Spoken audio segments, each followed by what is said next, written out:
আমরা আধুনিক হয়েছি, তাই আমাদের রুচিবোধ উন্নত হওয়া উচিত। শরীর প্রদর্শন বা অর্ধনগ্নতা কখনো আধুনিকতা হতে পারে না। জামা কাপড়ের মতো যদি মানুষের মনও পরিষ্কার করা যেত, তবে কিছু মানুষকে আছাড় মেরে কাঁচতাম।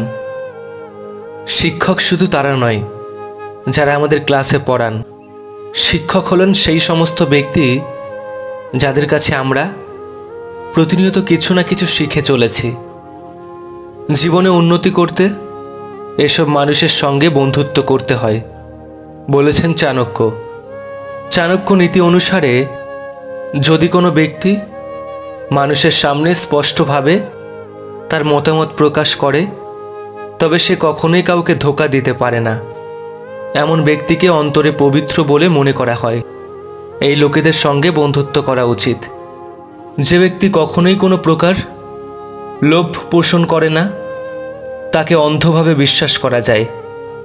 আচার্য চাণক্যের মতে যারা কোনো কিছুর জন্য লোভী নয়, তারা কখনো কাউকে ঠকায় না। তাই এমন লোকেদের সঙ্গে বন্ধুত্ব রাখা উচিত। যারা জীবনে নিঃস্বার্থভাবে কাজ করে, তাদের সঙ্গে সবসময় বন্ধুত্ব করা উচিত। এ ধরনের মানুষ কখনো কারো খারাপ করে না।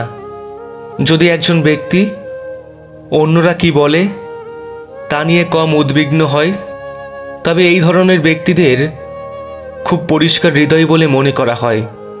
এই মানুষদের জীবনে কিছু অর্জন করার ইচ্ছা বেশি থাকে, তাই তাদের বিশ্বাস করা যায়। যখনই তুমি অন্যের দিকে তোমার একটা আঙুল তুলবে, তখন কিন্তু নিজের দিকেও 3টে আঙুল তোমার দিকে ফিরে আসবে। একসময় যাদেরকে ছাড়া থাকতেই পারতাম না, এখন সেসব মানুষের সাথে দীর্ঘদিন যোগাযোগ হয় না। কখনো সময় পেলে ভেবে দেখো, তোমার কাছে সময় আর ভালোবাসা ছাড়া চেয়েছিটা কি? সাকসেসফুল হতে গেলে জীবনে অনেক অপমান আর খারাপ সময় সহ্য করতে হয়। তোমাকে পাওয়ার স্বপ্নটা আয়নার মতো ছিল। দেখতে পেয়েছি, ধরতে পারিনি। কাছে পেয়েছি, কিন্তু আপন করতে পারিনি।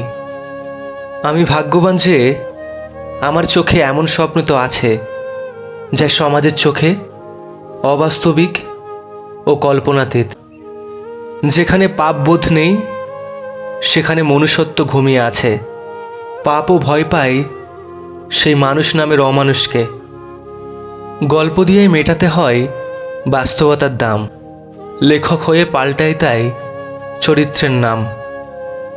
যে চলে যাবার তাকে হাজারবার চেষ্টা করে ধরে রাখা যায় না, আর যে থাকবার তাকে তাড়ানোর সাধ্য নেই। সে চলে গিয়েও ফিরে আসবে। স্বার্থপর, নিজেরটা বুঝে নিলেই লোকে বলে স্বার্থপর। কেউ তার প্রাপ্য থেকে বঞ্চিত হলে আঙুল তোলা মানুষগুলো কি আসে ন্যায় বিচার করতে? না। তখন বেশিরভাগ মানুষ ঝঞ্ঝাট এড়াতে চোখে ঢুলি পড়ে। আসলে নিজের অধিকার নিজেকেই বুঝে নিতে হয়, না হলে কর্মক্ষেত্র হোক বা ব্যক্তিগত জীবন, টিকে থাকাটাই দায়ী হয়ে পড়ে। আত্মসম্মানের থেকে বড় আর কিছু নেই। কেউ তোমাকে একবারের জন্য ছোট করলেও তাকে চিনে রাখো এবং তার থেকে দূরে থাকো, কারণ প্রশ্রয় পেলে সে একই কাজ বারবার করবে। একদিন স্বপ্নরা জীবনকে প্রশ্ন করল, আমরা কবে সত্যি হব? জীবন হাসল এবং বলল, কখনো না, কারণ তোমরা যেদিন সত্যি হবে সেদিন আমি মূল্যহীন হয়ে পড়ব। বেঁচে থাকতে গেলে জীবনে আসার আলোটা খুব প্রয়োজন।